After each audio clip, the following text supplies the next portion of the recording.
Wednesday, June 3rd, and this is the Burlington COVID-19 update for the day. And we got a lot to cover as usual today. Since it is Wednesday, this has become our pattern.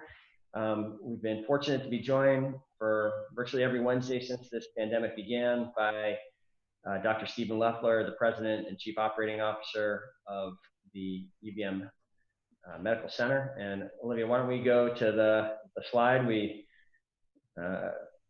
look at it every week, and the slide looks pretty similar in some ways to where it was last week, with one significant exception. I think we should just celebrate a little bit. You can see, if you look carefully at that slide, the blue line, that is an indication that, at least as of when the slide was created this morning, there were, and I don't know if there's been an update since, but there had been several days with no hospitalized patients at the UVM Medical Center with COVID-19. There are a number under investigation, but we've seen that number go up and down.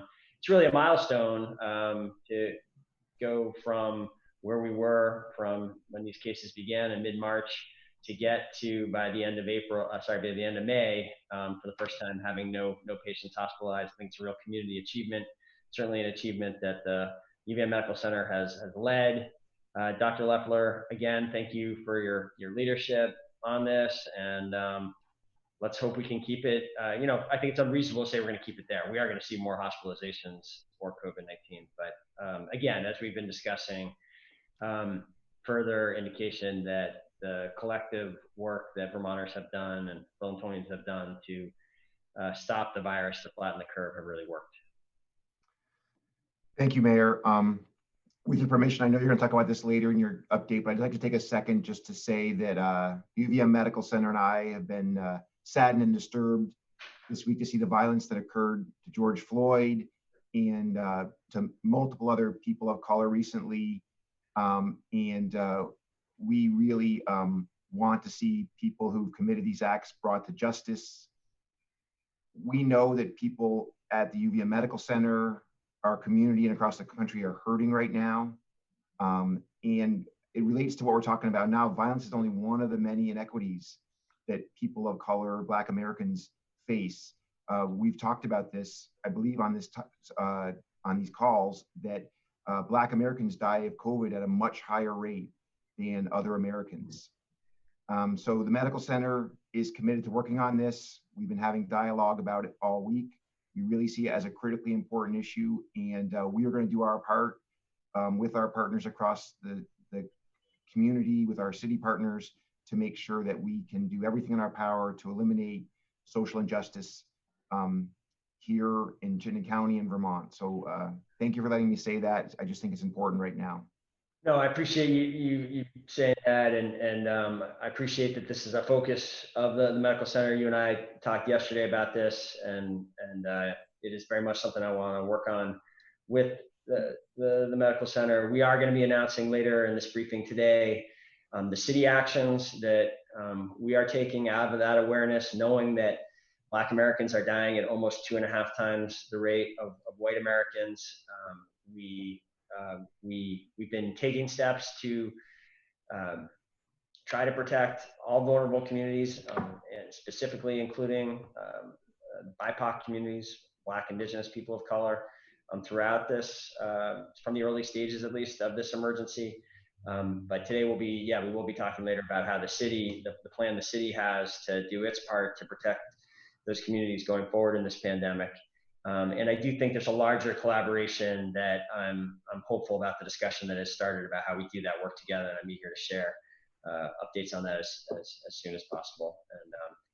And of course, people who have seen last Friday's briefing and Monday's briefing know that I 100% agree with your opening statement that the people in the police officers murdered George Floyd last Monday in Minneapolis, and I welcomed the lead officer being arrested on Friday, and I think there is accountability that there needs to be arrest for the other officers as well. And we took action on Monday to make it clear that in Burlington policy, that duty to intervene is now formally a part of Burlington policy, as well as a Monday. So I totally agree. That's another area that our institutions are aligned in. So Thank you for your leadership. The UVM Medical Center looks forward to partnering with the city and other partners to work on this, and I look forward to partnering with you. So with that, we'll shift back to COVID-19. So this chart is good. It is encouraging. We do have one patient in the hospital today with COVID-19. We still have no one in the ICU. We do have 3 people getting ruled out today. And what's really important to know now is that we're actually doing a lot more testing right now. So if you look across the state of Vermont, almost every single day right now, we're doing more than 1,000 tests. It's not surprising that if you do more than 1,000 tests in a day, you'll get some people that are asymptomatic positives. We know that not everyone who has COVID-19, and Dr. Leahy's going to talk about this a lot more than me, some people have limited or no symptoms. And I heard a stat today from our biologic leadership team around COVID-19 that it looks like about 1 out of 1,000 of our what we call asymptomatic tests. So people get tested with, they just get tested just to find out what's going on, but they're not sick at all. About 1 out of 1,000 of them in Vermont right now have COVID. So that's a low number, but it is still here. And we've been talking about this for weeks at this point, as we start to let more things happen in our society, we can expect to see little spikes and flare-ups of cases. So I wanted people to know that as of today, the COVID screening for Vermont yesterday showed up with 7 new positives. We're up to 48 total deaths in Vermont. That jumped a couple since last week. At the medical center, we have 33 total employees who've gotten COVID since the start of the crisis. As we said, the vast majority of them did not get it at the hospital, including our new ones. And everyone is back to work and doing fine. And we remain to be in very good shape to manage any patient who comes in with COVID or other illnesses right now. I am encouraged to tell you that we were having issues 2 or 3 weeks ago about people that weren't seeking care who really needed it for other important issues because they were worried about contracting COVID. But people have started coming back to the hospital. We are seeing people who need us for other problems. We're getting busier. The hospital's about at 80% normal capacity today. We're providing about 80% normal surgeries, and our offices are a little less than 80% busy, but we're getting closer back to normal. So it's encouraging that people who need us are back seeking care, and we're here and ready for them. So I'll stop there and I'll let Dr. Leahy jump in. Just real quick before we go to Dr. Leahy, I mean, I am encouraged to hear that. I do just want to, and 80% definitely sounds like it's headed in the right direction. There definitely have been, we've seen some indication in data around the country. I don't know that we've seen this year, but that deaths for other reasons have been up in this COVID-19 period. And I think some of that has been attributed to people not seeking medical care during this period. And we want to make sure that that's not happening here. Even one in unnecessary death like that, unnecessary serious condition would be a tragedy. So I do hope the message is getting out that the hospital is a safe place to go to. The hospital has developed very effective measures for preventing any cross infections happening in the hospital, and people really should not hold back from seeking needed medical care for any reasons. And I hope Burlingtonians and Chittenden County residents understand that fully.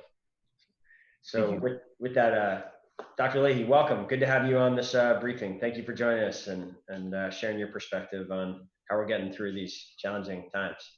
Thanks for having me on.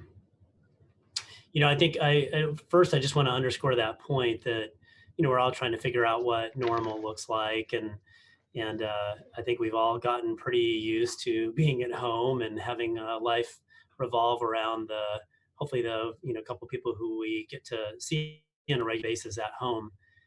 But I do think it's important to think about where the other safe spots are in town and what to avoid.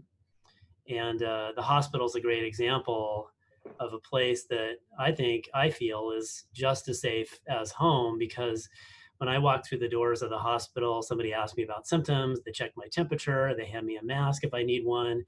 Everybody in the building is wearing a mask with the exception of patients who've already been tested. So it's just every measure is in place. And so I feel completely safe in the building. And you know, I get healthcare, my family gets healthcare as a result with no delay. And I think we're all looking forward to taking advantage of the good news that Vermont's good epidemiology has brought us, and the availability of, loosening the rules a little bit and getting some restaurant food, or going out and, getting my tires changed, or whatever the thing is that I had sort of held off for a while. And the good news is we know in June 2020 how to do that safely. And so, I've been really glad to support the restaurants I like a lot, and make sure to keep them going with takeout food. And some of them have been able to have safe outdoor places to have stuff. And I think we're going to get used to saying, okay, is it a big crowd? No. Good. Can I stay 6 feet away from strangers? Yeah. Is everybody wearing a mask? All right, let's do this. And so I think it's not going to be life like we knew it a year ago for a while, but I think we can live a good life and sort of continue to feel appreciative that we live in Vermont, where people have really invested in taking care of the COVID epidemic and putting it in a box. To just build on that point, we've shown this map a number of times. This is from an organization of data scientists and public health experts called COVID Act Now, and you can see the Vermont there kind of glowing green, along with Montana. This is as of this morning, as the only 2 continental states. In the 3 weeks now that I think it's been 3 weeks since we first sort of talked about this map, and we had it up when we had that town hall meeting with Dr. Josh Sharfstein from Johns Hopkins University. There's been a lot of shifting around on this map. There have been other states that have been green and they've gone back to yellow, or at least in one case I can see, I think there's a couple states on there that actually were green and now are red again.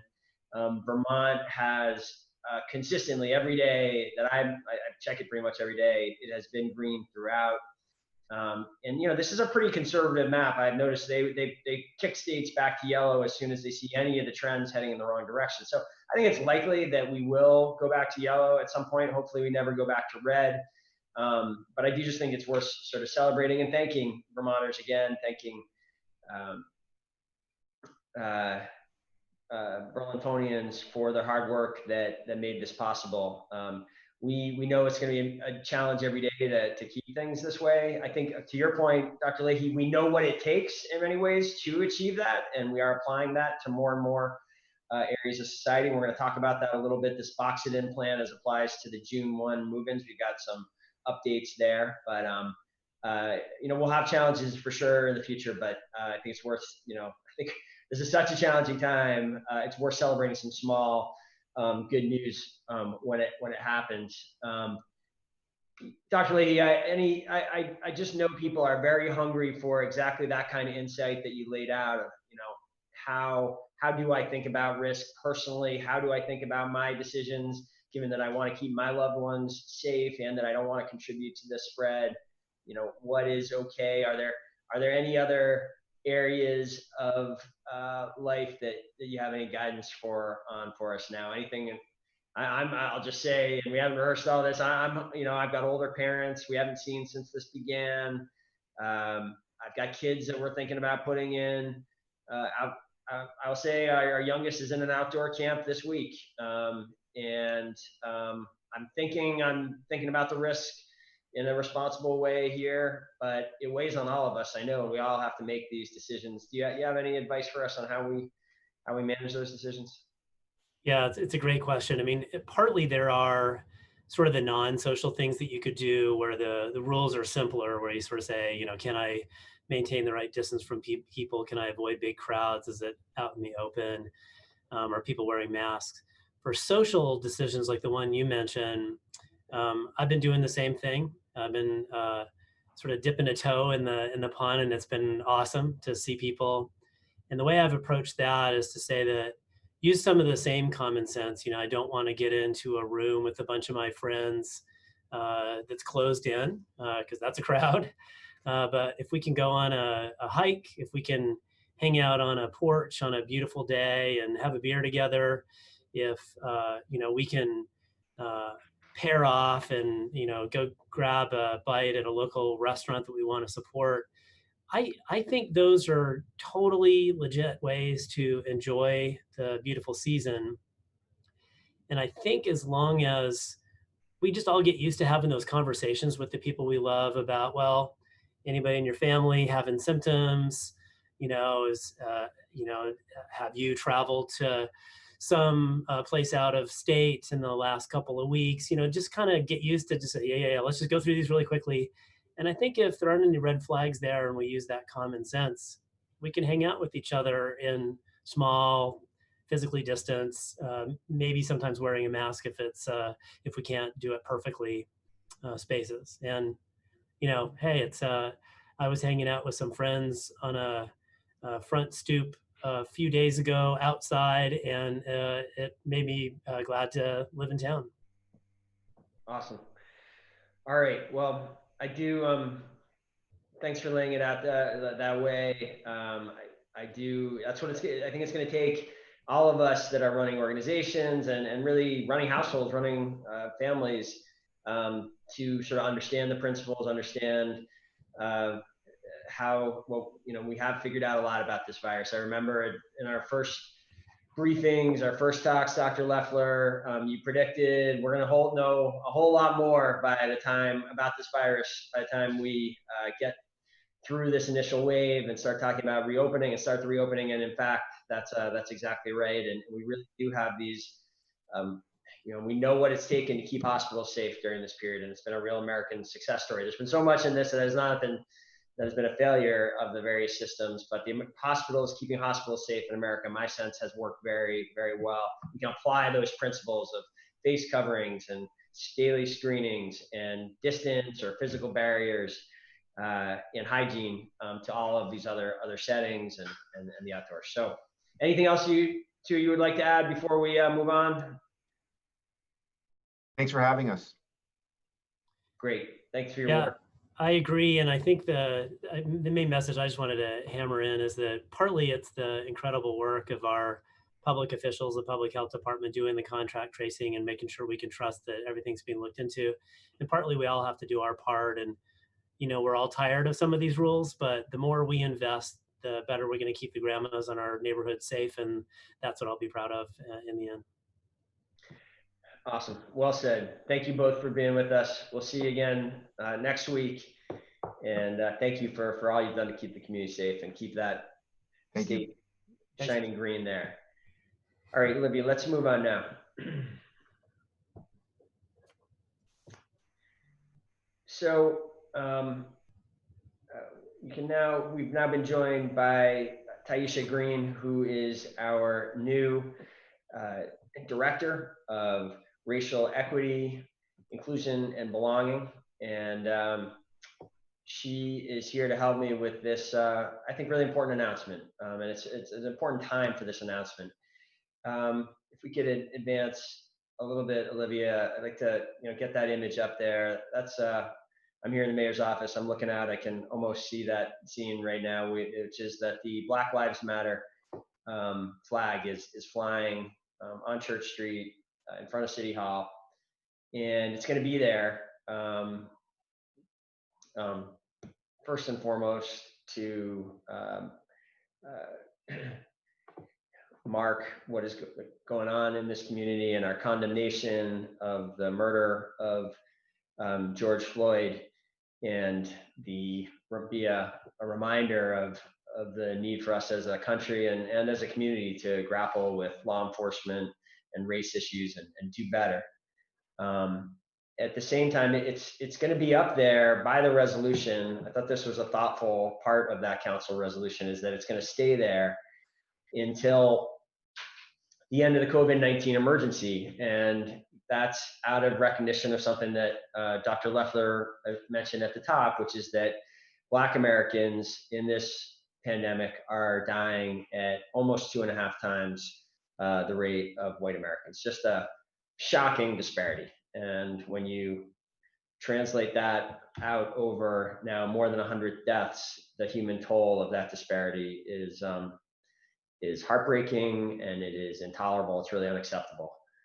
And especially because we know that what is driving that, the cause of this disparity, is is racism and is various elements of racism. We know that Black Americans are more likely to live near polluters than white Americans. We know that the medical system has consistently had deadly biases against Black Americans, and that's shown itself in so many ways. And we know that just being Black in America is far too often a source of stress and sustained stress, sustained being on the receiving end of racism week in, week out, year in, year out, takes an enormous toll on the health of Black Americans. And that's part of what's being reflected here as well.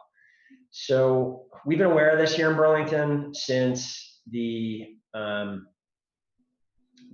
early days of this crisis. I think it was something we, in some sense, understood that from the very beginning, is that the city needed to repurpose itself and be investing in and putting its resources and effort into protecting vulnerable communities. I think we knew that BIPOC communities, as we are now, that's the language we're now using in the city, Black, Indigenous, people of color. And I want to thank Taisha for that contribution to our policy and our language already. And I think it's a helpful term, and it's one that I hope Burlingtonians get to, we should all be adopting. We I think knew at some reflexive level that BIPOC communities would be at extra risk, and certainly as soon as the data started coming out from other places that showed that what I just described of these disparities, we have been taking steps throughout this emergency to try to protect BIPOC communities, but we haven't really until now had a cohesive, coherent plan for that. And late in April, I asked Taisha to head up, and I asked, and I want to give Taisha credit for making sure that the city team wasn't ignoring this, and being willing to lead is one of her early roles here. This internal working group that is trying to figure out what does the city do in the face of these very disturbing trends. What do we do to protect the health of BIPOC communities through the rest of this pandemic, but not just that, but also to ensure that the relief and the recovery efforts, both now and into the future, are equitable and are directed at fixing this broken world, fixing this broken country that has somehow created such terrible injustices. And there is a chance that we can come out of this crisis having made progress on those fronts. So today we're announcing, after weeks of work on this, an 8-point plan to protect BIPOC communities from coronavirus and to ensure racially just relief and response efforts. This is a plan that lays out the roadmap for getting there, and I'm going to turn it over in a moment to Taisha to walk us through this roadmap. This is a framework for our response. In some of these bullets and these points, we have already taken steps, and we'll speak a little bit about some of them today. To some degree, we're sharing with you now a plan where we have not implemented every element of it. I think it's important for us to start talking about it and laying it out there, and we'll have further updates like we've done in so many other areas as we get deeper into this. Before I turn it over to Taisha, I want to thank you. I want to thank you for moving here in the middle of this pandemic. Taisha arrived here in March with her spouse, and we've actually we had a breakfast together during the job recruitment period. We've never actually been in the same room since you arrived. I can't imagine a more challenging time to start in any new job. Taisha's first day was the day of the State of the City on April 4th, where I declared the state of the city as a state of emergency, and we're still in that state of emergency, and we've been in it every day, and you've had to meet colleagues on Zoom calls, and I'm so appreciative that you, despite that incredible challenge from day one, you've done what we've hired you to do, which is to make sure that we stay focused on racial progress every day and every decision. And you're fearless about that. It's a really hard job. It's sort of an unfair job in some ways, and that it relies on you as the only Black person often on a meeting to be the one raising these issues. I think hopefully that burden gets less over time. Hopefully we get better at it as a team as a result. But thank you for doing that work unflinchingly, even during just this incredible reckoning that we're now having over the last week and a half, overdue reckoning. It's not the first time we've had this reckoning about law enforcement and race. Thank you, and to do it at a time when Black people are dying so tragically at such disproportionate rates. I know it's an extremely hard time to do the job, and you're doing a great job of it. And I'm so thankful to have you here as we wrestle with these issues. So with that, welcome, Taisha, and why don't you walk us through the plan? Thank you. Thank you, Moreau. I hope everyone can hear me okay. This is my first press briefing, and I can't say that I wanted it to be in this way. My name is Taisha Green. I am from Minneapolis, Minnesota.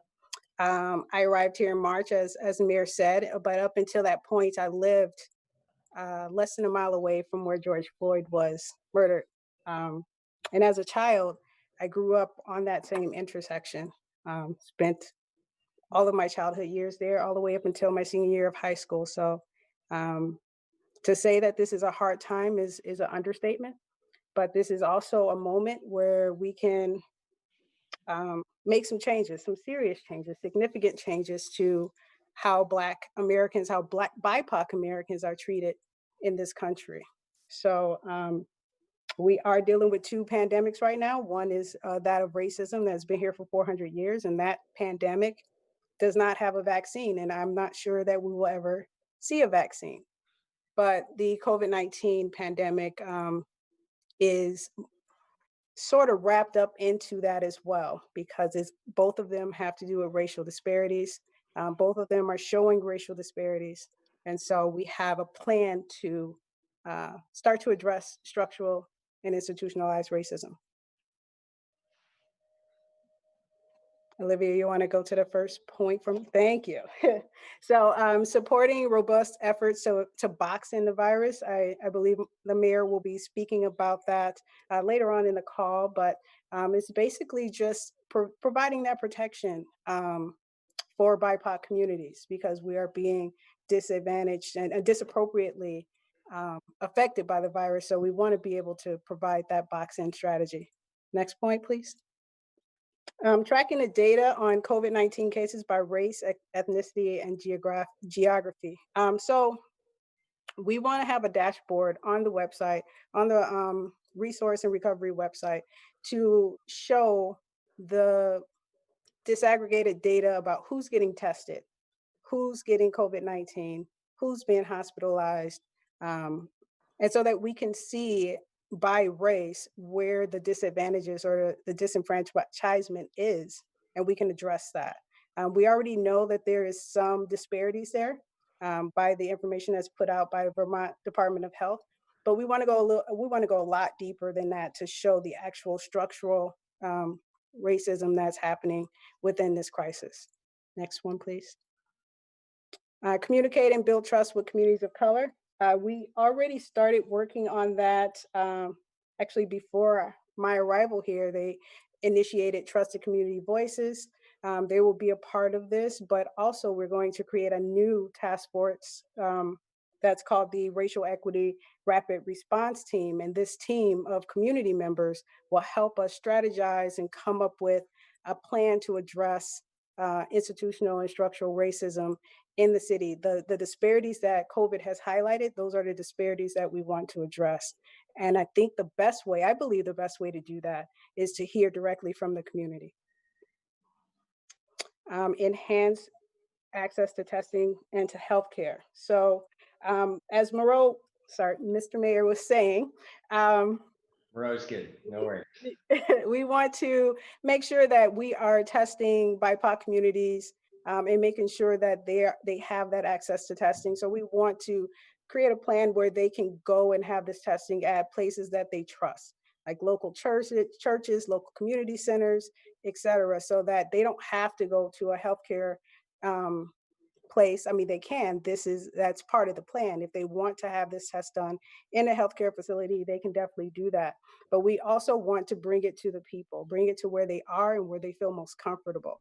And so we are going to be reaching out to those community leaders and clergy to make sure that we can build a plan around that and have these mobile testing sites pop up throughout the city. Next one. Protecting essential and low wage workers. Since we are opening up, and yes, Vermont is one of the green states, one of the 3 green states that have been cleared to do so. But we also have to make sure that we're protecting those essential and low wage workers who will be placed in harm's way once everyone starts to reemerge from their homes. And so we want to, and we already had a mask initiative here at the city, but we want to go a little bit further in making sure that they have the proper PPE to do their jobs. Next one, please. Providing social services to keep vulnerable groups safe. Now, this is one that we have fleshed out pretty good. And I wanted to just give a bird's eye view of what we were thinking about this, but let me grab my notes here. So basically, we want to address food insecurity issues within BIPOC communities, housing issues, education, because BIPOC community kids are being left behind in this crisis because they don't have the technology or the resources to keep up with their white counterparts who are from middle class families. Job training to help BIPOC community members get training for higher paying jobs. Childcare, which was a new scholarship that was announced last week. And transportation, and the transportation piece of the plan needs a little bit more work, but those are some of the bullet points that we want to be working on in this and in number 6. But also we're going to expand that utilizing the racial equity rapid response team and trusted community voices to make sure that we're actually addressing what the community needs, because since we need to know those things. I'm sorry, go ahead, Olivia. Thank you. Ensure communities of color have access to and receive targeted and equitable share of economic relief and recovery resources. So we want to make sure that the BIPOC communities, I'm sorry, one second here. Here we go. CEDO's efforts to ensure unbanked businesses have access to the PPP. We already know that communities of color and BIPOC communities have been left out of that PPP. So we want to make sure that they're getting the access that they need to those programs. There is a new program that had been approved by council this week. And this was a rent and recovery program, but also a small business piece to that program. Trusted Community Voices is also going to be a big piece of that.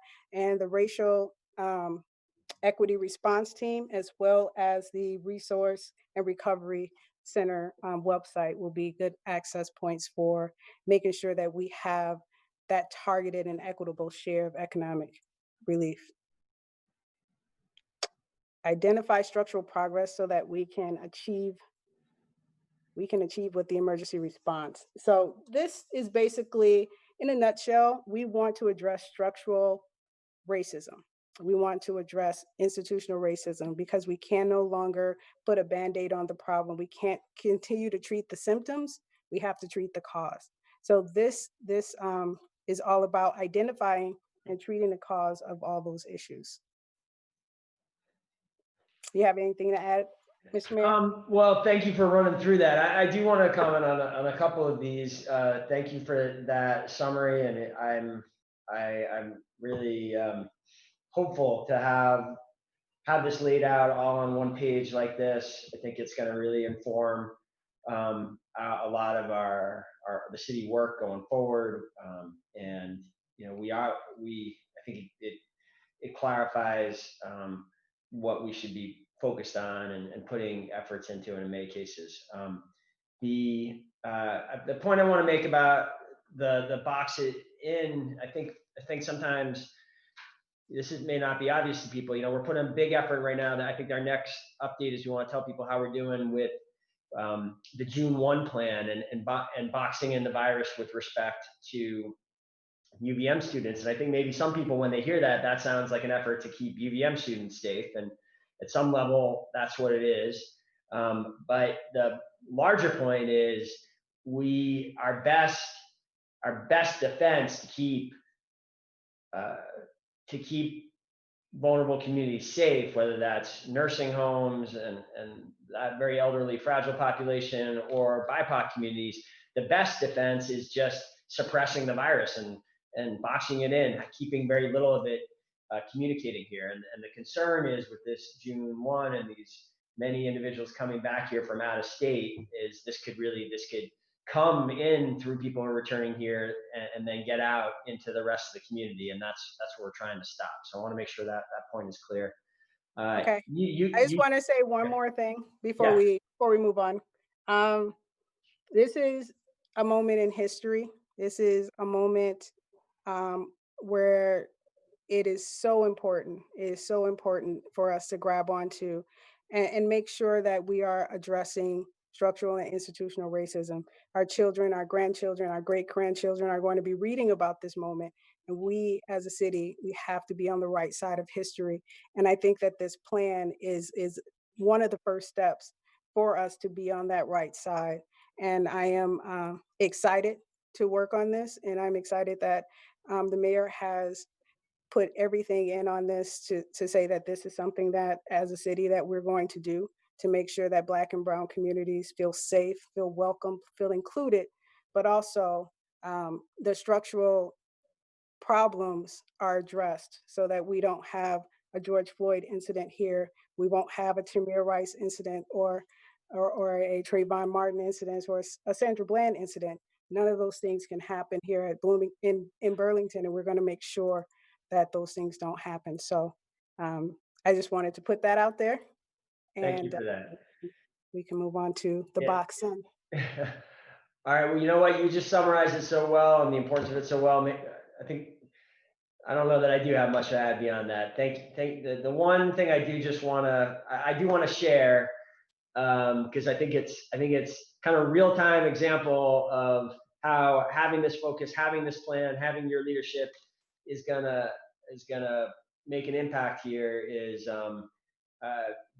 we will, number two, we will have that dashboard that you described really soon, because while today Dr. Levine himself emailed me the disaggregated race data that we've been asking for, and we're going to be able to get that up and get attention there, and so some real-time progress on one of these initiatives even over the course of today. So I guess the one last thing I can't resist saying is it was in your comments, but I just want to amplify it, highlight it. It is promising to me to see these different strategies build on each other. That when we create a Trusted Community Voices program or a rapid response action team, that capacity make sure that we distribute masks in this community to essential workers in a way that is actually going to get those masks out to the people that need it. And having that new muscle as a city, that new capacity as a city, is going to inform and help us make sure that these very significant resources that are coming in for use in the relief effort, make sure that we're designing those programs in a way that help the most vulnerable communities, that help BIPOC communities, and that really work for them, don't kind of somehow miss the point. And then on number 8, I just want to say, especially because I think some of the language there was my language. I want to make sure, I think it's not just identifying the structural progress we can achieve with the emergency response, it's identifying and implementing the structural progress that we can see can achieve in this really remarkable time, a time that is scary and hard and unlike anything we've ever faced. It's 3 disasters at least on top of each other all at once. But at the same time, it is a moment we can get things done and we can cut through resistance and barriers that slow us down at other times. And so I think if we keep our eye on the ball on that, we will emerge from this. As I said, I hope we would back in the state of the city. We're going to emerge from this a stronger community. And with your work, I'm really, makes me even more hopeful we can do that. So thank you for being here for this presentation. Why don't you stay on the line if you can, Tay? So there may be questions at the end about this. Let's touch a couple other items. Okay. Here's the, I did want to, a lot has happened since the last time we talked about the Box It,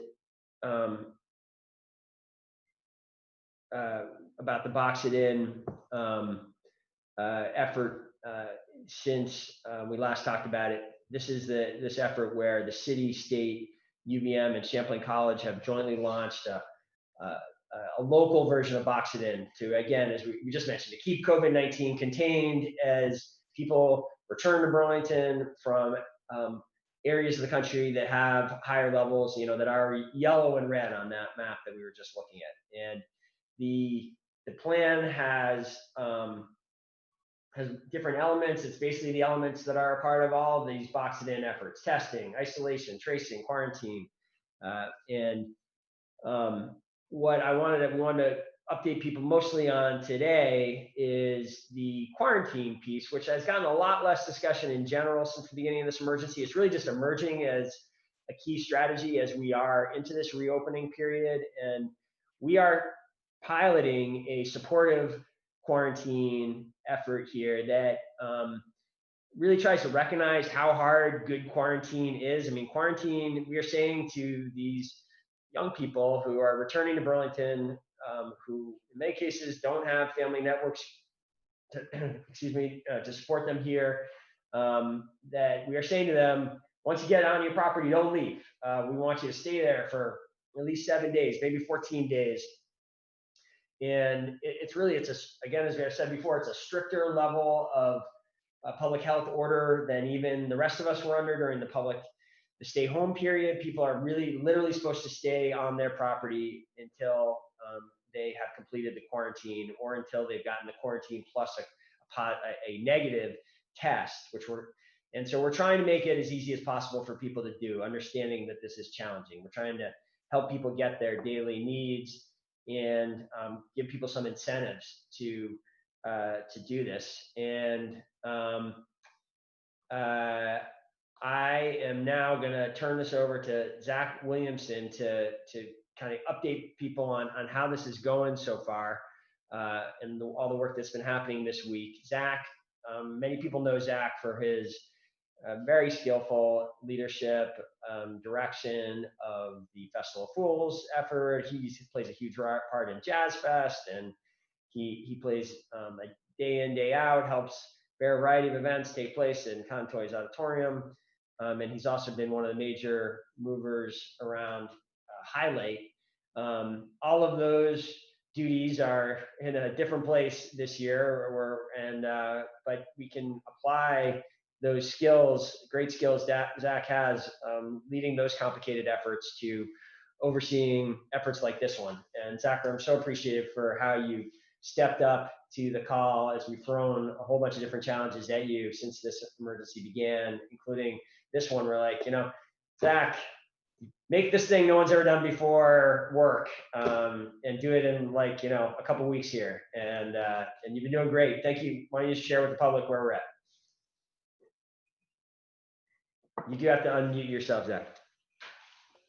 Awesome. Sorry about that. No great. Thank you so much for that, Mayor. And yeah, it's been pretty great to apply a lot of logistic and management skills that you have for events and festivals, and different experiences dealing with the public in those regards, and turn it into how can we really help, from the mask project to Plant for the People, and now to the city's supportive quarantine program. So it's been pretty awesome, and we are making some really good progress. As you said, it's really a great program, because you can just imagine being a young person coming to Burlington during this time. I mean, even if you're an adult, a fully matured adult, it still is a challenging time to relocate. And then to be asked to stay in your residence for 7 to 14 days on top of that, on top of everything else that's going on. There's no doubt that this is a huge surprise to a lot of people that are moving here, and a welcome support from the city that is really rare and unexpected during this time and during any time, frankly. So we are working with UVM. We have encouraged anyone that is moving here to Burlington to go to our website, and it's just a simple form you can fill out. People register and they give us their address, and they can select any one of quite a few areas that they might need support specifically, if they're concerned about getting groceries while they're quarantining. If they have other delivery needs, like a fan when it was really hot, we had some requests for, or a mothballs if you move in and your apartment has a moth problem. Also more serious questions about testing and where can they test and how do they get tested. Also social and emotional health if they've moved here and this indeed is a difficult time. So we field a ton of questions, and then the system starts, as you can see here in the how it works section. They get an email message that does address some of those broad concerns. If it's something like groceries, we have a terrific group of volunteers who I connect them with, and the city's not out putting out any money in that regard. Basically, they order their groceries online, and they have to pick any number of our local grocers are doing curbside service. So they order what they want. We have nothing to do with the sales transaction or what they're getting, but we do a great service in bringing the groceries to them. So that's a huge way that they can stay safe and stay home, keep everybody else safe who's at the grocery store and the points in between, and yet they can obviously need groceries to survive. That's a big service we're doing, and true with any other kind of delivery. Like I mentioned, fans, they would call a hardware store, buy that fan. We get a volunteer there to then get them the fan. So it's working really very well in that regard. I mentioned the volunteers. There's also a big just awareness campaign that's going on with this.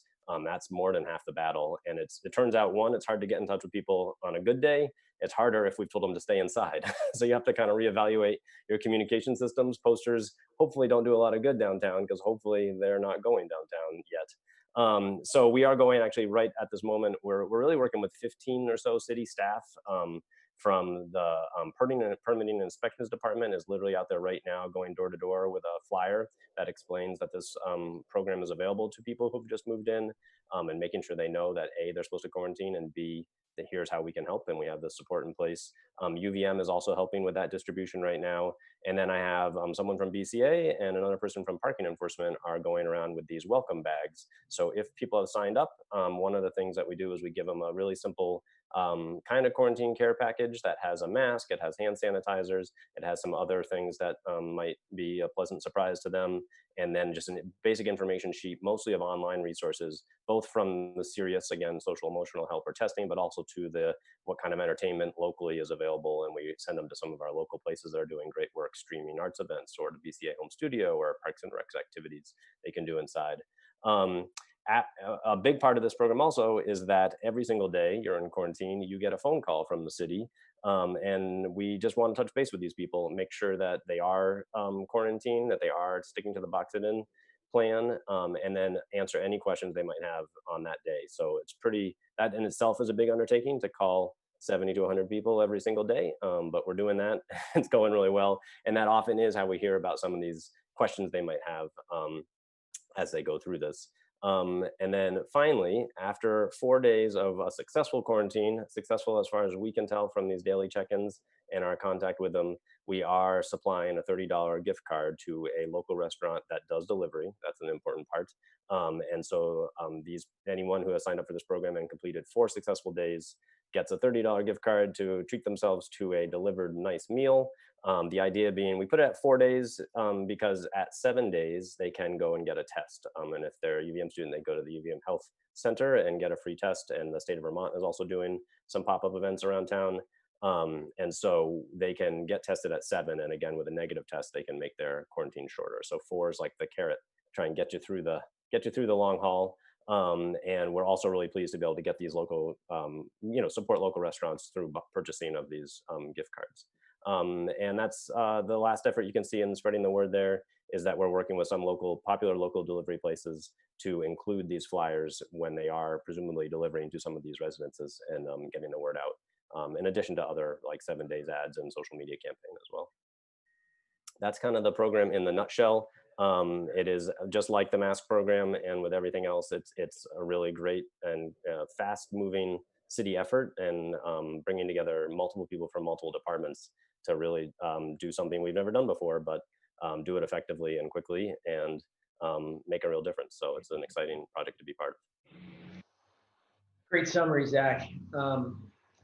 And thank you to other members of the BCA team that have helped us quickly turn out flyers like the one that Andrew Champagne is holding there. I love it.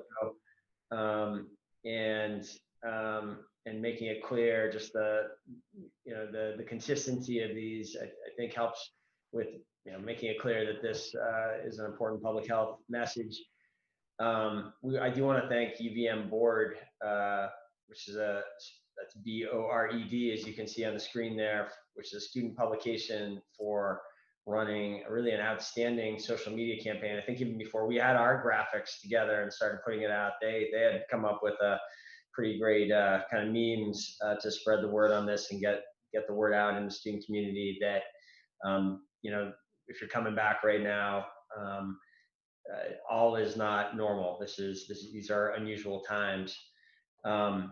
And do we have any of those images as well, Olivia, or is that not in this?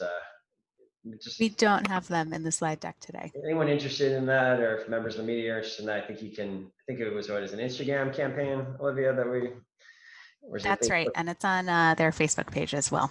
Yeah, it was well done, and I found it heartening that the word is getting out more than just through these official channels. That the word is getting out other ways. Bill Ward, our code enforcement, or now the director of our Department of Permitting and Inspections, who's very involved in move outs, reports that the property owners that he has talked to consistently are aware of the governor's orders and this supported quarantine pilot program, and they are communicating this to their tenants that are coming back.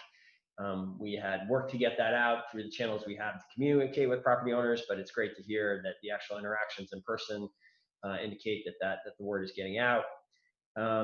And an interesting piece of feedback too that does ring correct to me. We don't have hard data on this, but it is what I've observed. I live in one of the neighborhoods that I have student properties all around our home, and I do think this move-in period has less people who have come back in June, considerably less than we see in a typical year.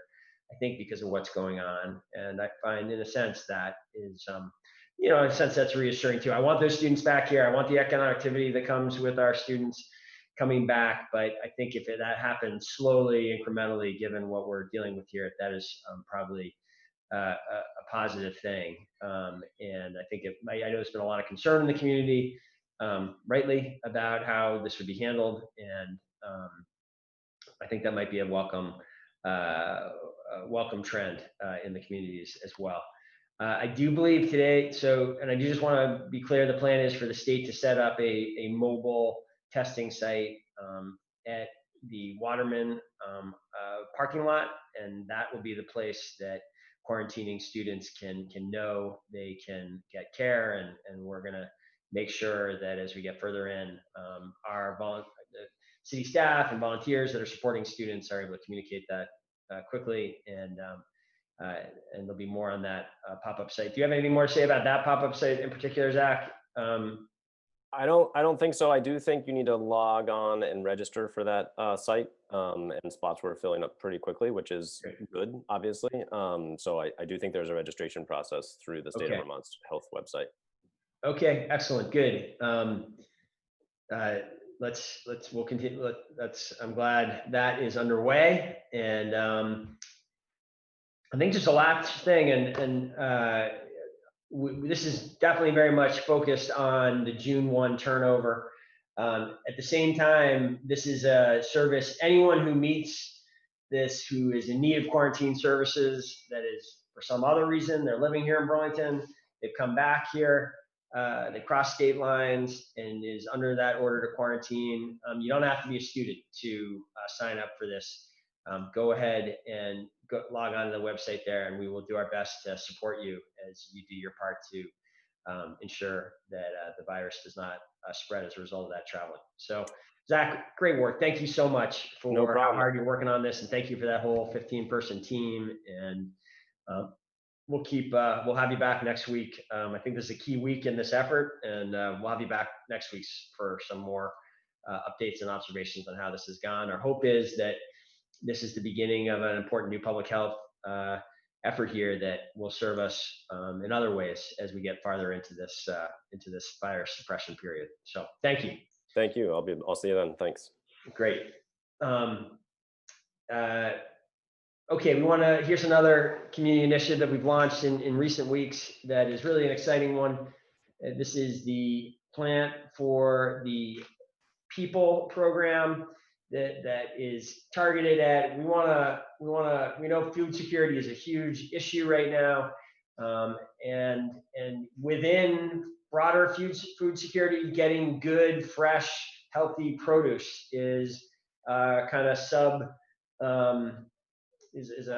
subset of that broader challenge that it can be even rarer than just getting any foods. And so we want to do everything we can as a community to address that, and we're relying on this strategy that kind of harkens back to Victory Gardens and World War II. This is a effort to grow here in Burlington 100,000 pounds of additional produce for the feeding Chittenden, our local food shelf.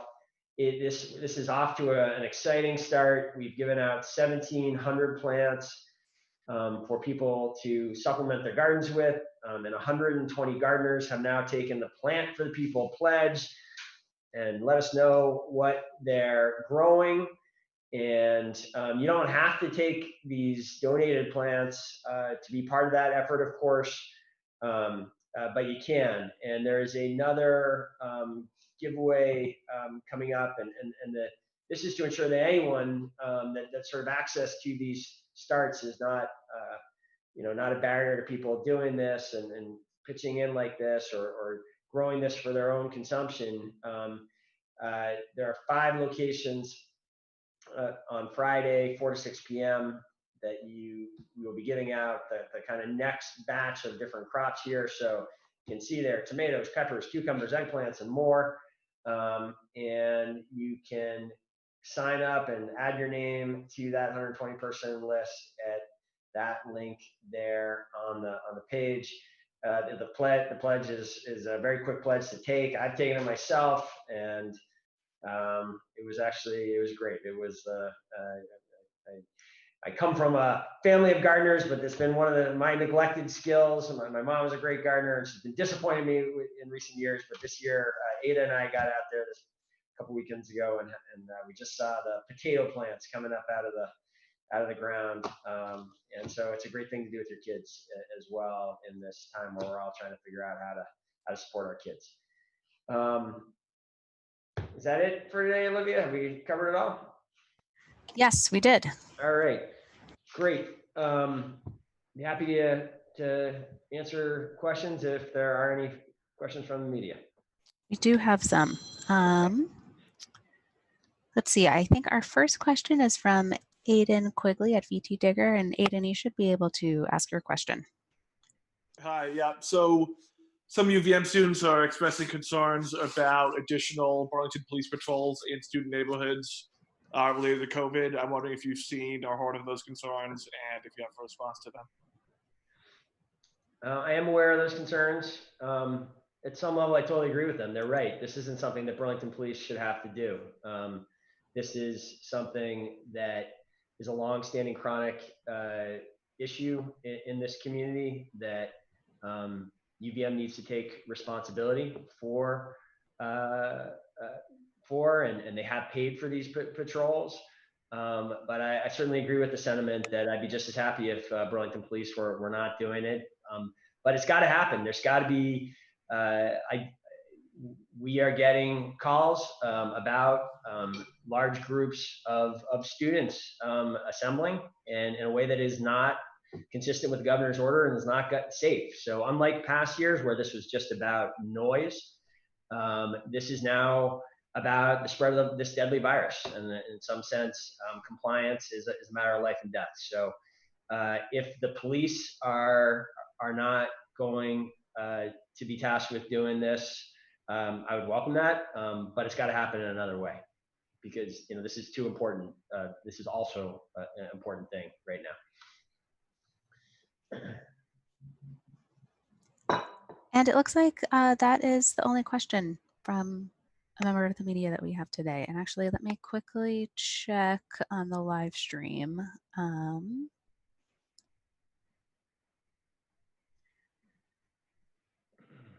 It doesn't look like there are questions there. So I think we're all set. Very good. Thank you everyone for joining today. Taisha, thank you again. And Zach for being here. And we will see everybody. The plan is to have another briefing on Friday. And we'll see you all then. Hope everyone stays safe and during these challenging times. We'll talk to you soon.